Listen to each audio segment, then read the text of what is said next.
Well, Gia Pergolini, I am so honored to have you on the Collide Kids podcast today. Yes, thank you for having me. Would you just introduce yourself and tell us a little bit about who you are and what you do? Hi, my name is Gia Pergolini. I am a Paralympic swimmer. I've been doing swimming since I was 13 years old, and I was born and raised in Roswell, Georgia. And I'm currently 20 years old at my junior year in college, so figuring out life right now. But in the meanwhile, I've been swimming my heart out and talking to amazing people like yourself. So Oh, that's it. thank you. Yeah. That's awesome. Now, where do you go to college? I go to FIU, Florida International University in Miami. But right now, for my junior year, I'm just sticking to online and then Okay, that's staying good. in Georgia and then maybe go back to Miami my senior year. But right now, I'm being with family and training in Georgia right now. That's really cool. I did online school, and so I know how that is and how, yeah, it's really nice to be still be in my pajamas and, Yes. learn. Yeah, so that's great that you get to do that.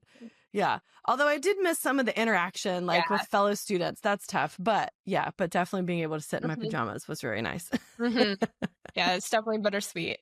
Yes. Okay. Well, I am really excited to talk to you, especially about the Paralympics. I think this is so cool. But before we do that, because this is a show for kids, I always ask my guests to tell me a joke. So, do you have a joke for us today? Yes, I do. It's a Okay. really cheesy dad joke, but Okay. I um, love those. what is a pirate's favorite letter? Ooh, is it R? C. You got me. It's C. That's true. I like that one. That's a good one. Yeah. That's good. And it's a water joke. Very good. Very good Yeah. tie-in to what you're doing. That's awesome. Yeah. Okay, so first tell me how you got started in swimming. What is it about swimming that you love? I am the youngest of two older brothers. Like they're much older than me, 15 to 17 years older. And they would throw me in the pool when I was like a toddler and just Oh no. mess around with me. And I didn't know how to swim, but they would just throw me around. They definitely contribute my success to them for doing this That's to me. good. But I always loved the water, and my mom was like, "Before this girl drowns, let's like put her into some swimming lessons." So ever since then, I've been doing swimming lessons, and I just fell in love with the water. And I started my first year around swim team when I was 6 years old, and haven't stopped since. And then I got into Paralympic swimming when I was 13 and then just really didn't stop there. So Yeah, yeah, for that's real. You've had some amazing accomplishments with the Paralympics. Okay, so first we need to talk about that. What is Paralympic? What is that? What's the difference between that and like the Summer Olympics? okay. So Paralympics and the Olympics are pretty much the same thing, but in Paralympics you can compete with other athletes with similar disabilities as you.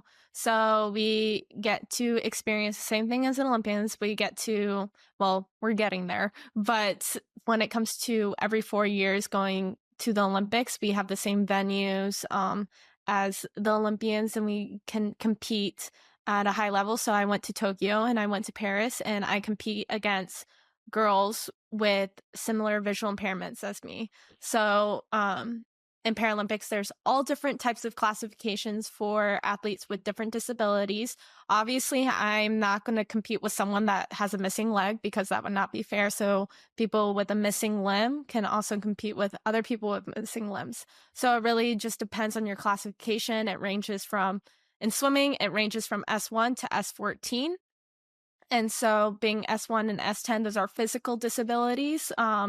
And then S11 through S13, those are visual impairment classification. And then S14 are with athletes with slight autism.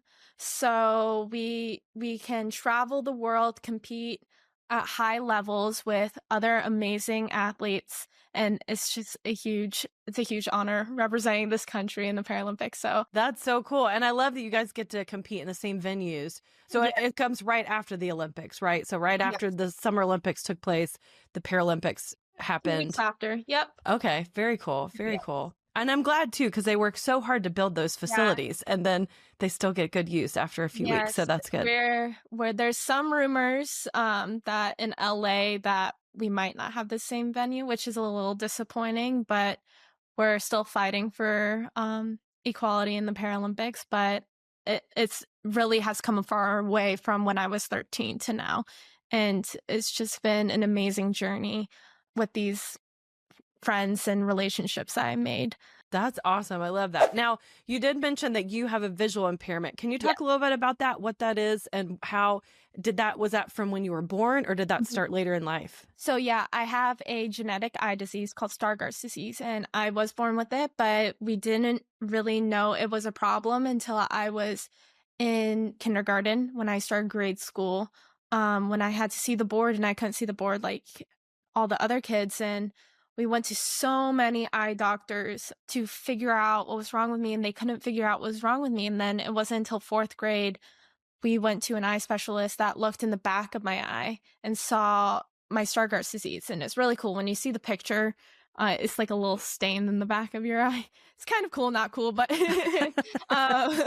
it was really cool to look at. Finally, my parents finally got the confirmation, like, yeah, she does have a disease, a Stargardt's disease. But then that opened a new obstacle of how are we going to support her? How are we going to help her out in school and in life? And that's when my mother discovered the Center for Visually Impaired, and they have been a huge support in helping me regain the confidence I needed to go out with life and helping me see things that I couldn't see before with my video magnifier. So it's been great.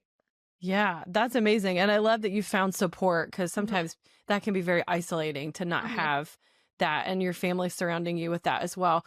So tell me a little bit more about this. So you're not completely blind, you can still see a little bit.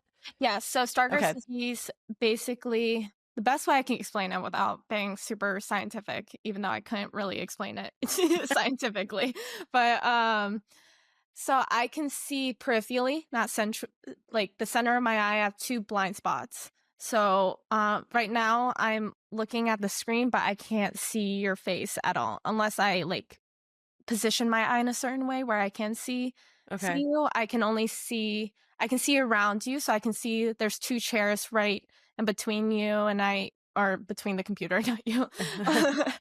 Between the computer, and so I can see that. I can see the there's like a small desk over here. Mhm. So I can see that, but I can't see your face very well. It's kind of a big blur. But yeah, as long as I position my eyes in a certain way, then I could see you. But I want to make sure I'm looking directly at the camera instead Yes. of being like, oh. It's like, here I But am. Yeah. here I am. But yes. That's interesting. And so, so you said you talked about you have like a video magnifier. So you have like different things that help you to see. Yes, my video magnifier I got when I was in 4th grade, and let me tell you, I could have not survived middle school or high school without it. It's super portable. I just I it's you can fit it in your backpack. It was so nice. It was like a computer, and you just whip it out and you put it on a piece of paper, and it'll zoom in, and you can change the contrast or zoom in and out. And yeah, it was really great because it was really small, and being in middle school and high school, there was, like, my own insecurities that I've had with my vision. It was like a computer, like, it made me feel very comfortable in the classroom. I didn't feel like there were eyes on me all the time of, like, "Ooh," especially, like, younger kids in middle school. Yeah. They're like, "What is that?" Um, but no, it's been a huge support for me, and it's definitely helped me succeed in, academically. That's great, cuz I think a lot of times we assume like that people with disabilities, they need their own space or their own classes and things like that, but it's so helpful for you to be able to be included with everyone else, right? Yeah, I wanted to be, included with everyone else. Me personally, I like being in that environment, and, being able to answer questions in the classroom was really Mhm. nice instead of being, separated from everyone else.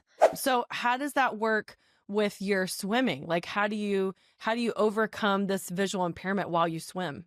So fortunate enough for me, I don't really need that much assistance when it came to swimming. I think that's one of the main things that drew me to swimming is because I felt so free and opened, and I didn't feel like I had to overcome a bunch of obstacles to swim, which yeah, there's some struggles with the flag. So in backstroke, I'm a backstroker. Okay. And to figure out when you're near the wall, because you're swimming on your back, you can't see the wall.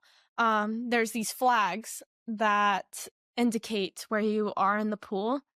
And so when you see the flags, that means you're like 3 strokes from the wall. So you take 3 strokes and you flip. Now, sometimes I can't see the flags. Oh, no. It really depends on the lighting, the pool vent. There's so many factors that can go in with my vision to help me see the flags or not. Majority of the time, I can't see the flags. I just need like 50 goggles on hand with different shades and different tints to determine if I can see the flags or not.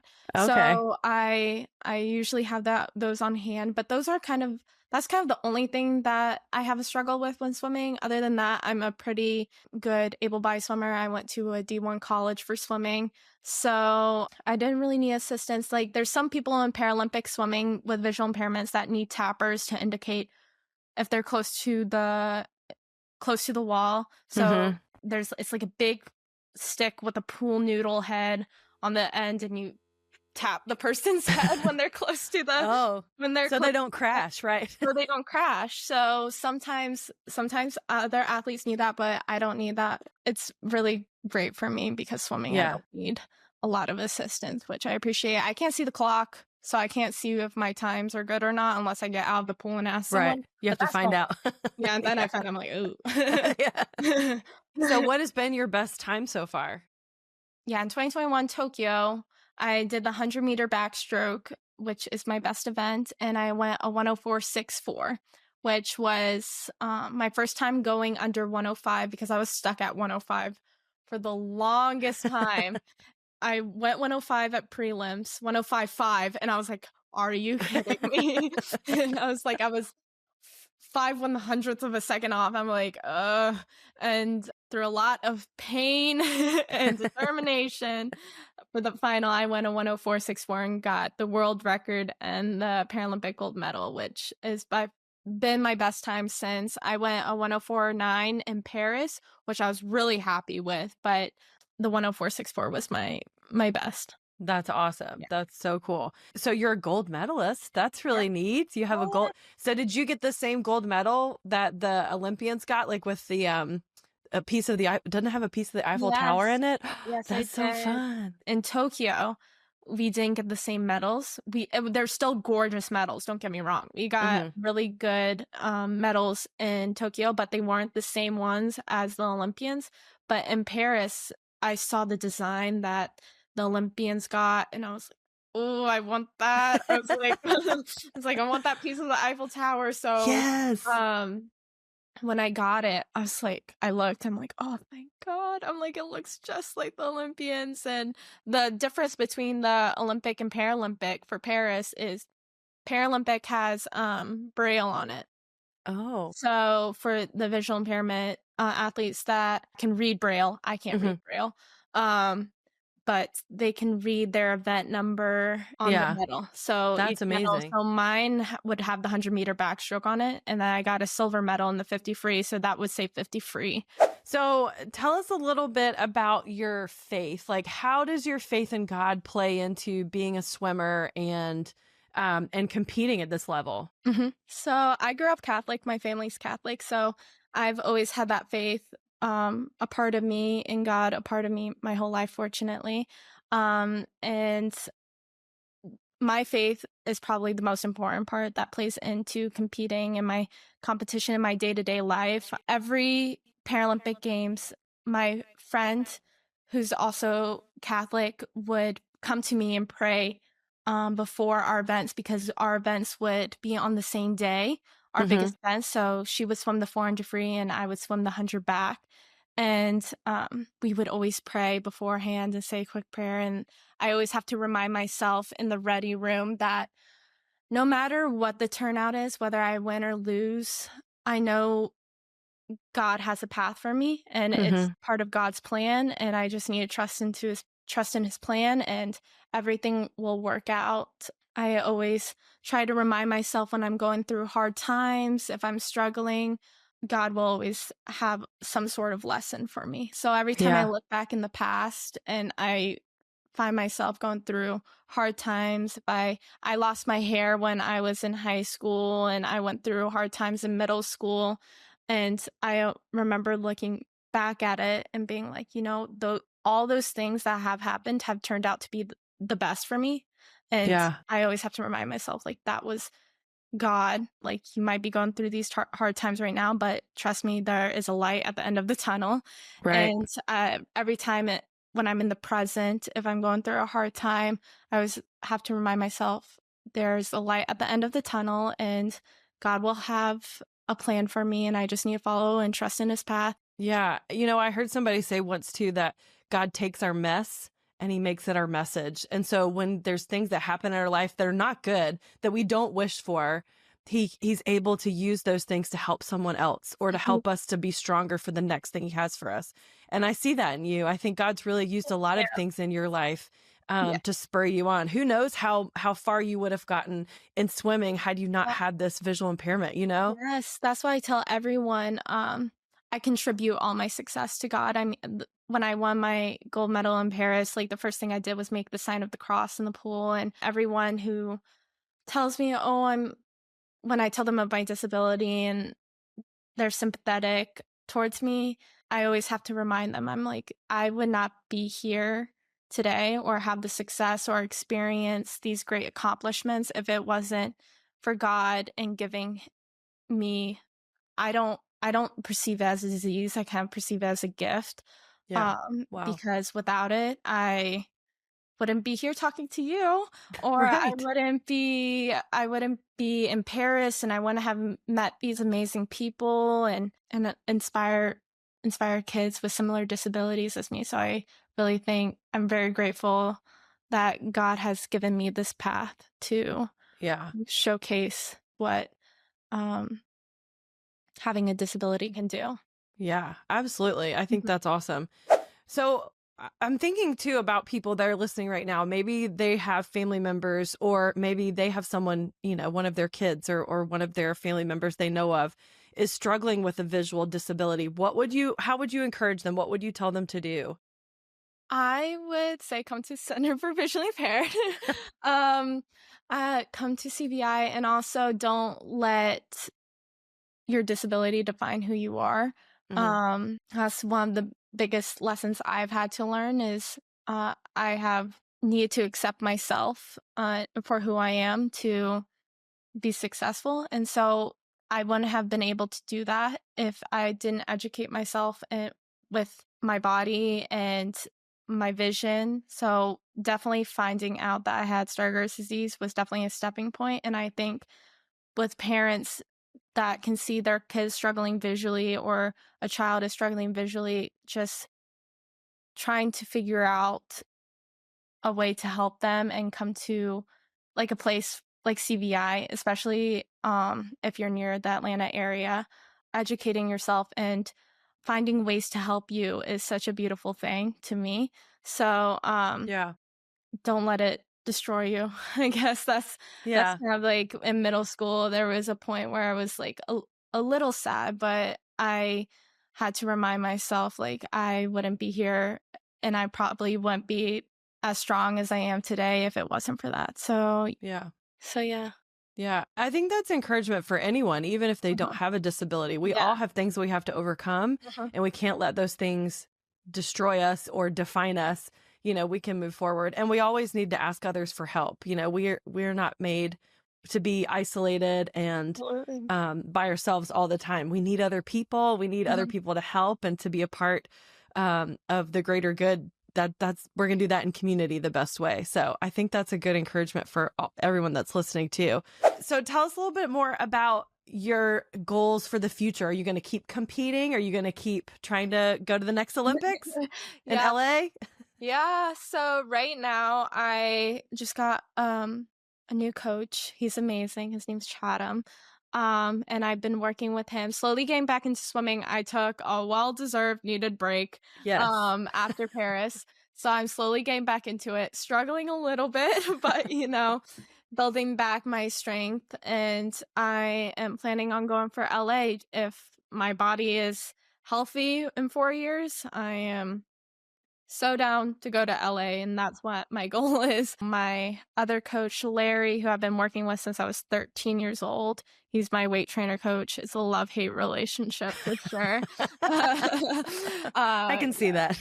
I love him, but he pushes me. But yeah, I've been working with him, and so just trying to keep my body healthy and yeah, working working through it. That's awesome. I'm so excited for you. And I hope that in 4 years we get to cheer Yeah. you on in LA. That's going to Me be so too. fun. Thank you. I would Yeah. love your support. So, how can our listeners find out more about you? Do you have a website or social media we can follow? I have social media. I have my Okay. Instagram at Gia.Pergolini. I love Instagram, but that's kind of the only social media platform I'm Yeah. working with right now. My mom was like, "You need to go on Facebook. You need to do that." I'm like, "No, I can't handle that." It's a lot. I It just is. have Instagram, and of course, if anyone else is interested, the Center for Visually Impaired in Atlanta is also an amazing website to go and look at. Yes, definitely go check them out. That would be a great support, especially if you live in this area. Well, Gia, this has been so Thank good you. talking with you. Yeah. I'm so encouraged by your story, and I'm hoping that lots of people hear this and are encouraged as well. Well, thank you. Before I let you go, I always ask my guests to tell me a memory from when they were a kid. So, aside from your brothers throwing you in the pool, what memory you want to share with Oh us my today? gosh, this is a little like shows my personality a little bit, but I Okay. was really feisty little 4th grader. I'm very protective of the people I love. So one time I was leaving school and I have a family friend that helps and drives my family around, and he actually dropped me off today, and I was telling him like I need to figure out a story. He told me to tell this story. Okay. So I'm telling this story to you guys, but I was walking out of school and he's like, "Gia, over here." And I knew him because he's been working with my family since I was born. He's like a dad to me. Hmm. Um, and I get in the car and there's these 2 women that are just like staring at him and like giving him dirty looks. And I heard them whisper, like, "Is she safe?" Blah, blah, blah, blah. And I had one foot in the minivan and I turned around and I said, "His name is James, and he's been driving us for the past 15 years." And I turned back around, and James was like, "Oh my God." And he closed the door. He's like, "Gee, it's fine. It's fine." And I was like, "They need to get a life." And so he was like, "Gia, it's okay. It's okay." Yeah. And I'm very protective over people I love, and I'm the only one that's allowed to make fun of him. So, I love that. yeah, I love James. And then he drove me home and then immediately calls up my dad and says, "Never let me mess with that girl ever again. She is scary." And those women will never question that again. That you're No. fine. You're fine. Whatever car you get into, I'm sure you're fine. Yeah. Yeah. I'm like, it's poor for the driver, not me. That's right. That's right. But yeah, he I was love like, that. "Say that story." I'm like, "Okay, I will." That's a good one. Thanks for sharing that, James. Yeah, James would tell you right now. He was like, "Don't mess with her." Don't mess with Gia. I Yeah. love that. Well, Gia, thank you so much for being on the show today. It was great meeting you. Thank you. You as well. I really appreciate it.